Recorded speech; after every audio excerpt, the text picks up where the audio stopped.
Naging makasaysayan ang 2023 sa larangan ng sports sa Pilipinas. Mula sa pole vaulting hanggang sa football, hindi nagpadaig ang ating mga atleta sa international stage. Balitang hatid ni JP Soriano.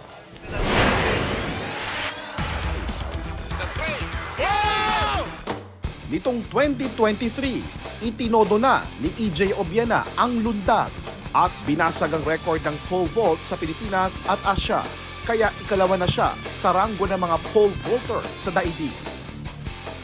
Ang ating Gilas Pilipinas nagpakitang gilas sa group match ng 2023 FIBA Basketball World Cup. Nilampaso nito ang China at nakakuha ng slot para mag-qualify sa 2024 Paris Olympics. At sa 19th Asian Games, hinirang ulit ang Gilas bilang mga hari ng basketball sa Asia. Koronang 1962 pa natin huling nakuha. Kumamada rin na mga ginto sa Asian Games si EJ Obiena sa athletics, pati sina Margarita Ochoa at Ani Ramirez sa jiu-jitsu.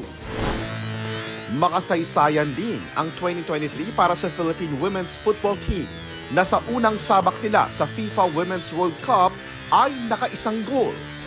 At sa 32nd Southeast Asian Games, ikalimang pwesto ang Pilipinas na may 58 goals.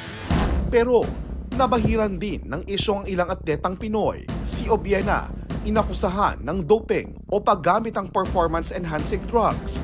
Aligasyong mariin niyang itinanggi at binawi rin kalaunan ng nag-akusa. Si Justin Brownlee naman, nagpositibo sa isang bawal na substance bagamat di nakaapekto sa gold ng Pilipinas sa Asian Games.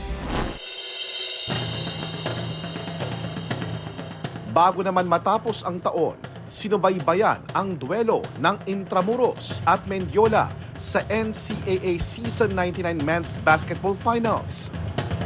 Nanaig ang San Beda University Red Lions kontra Mapua University Cardinals.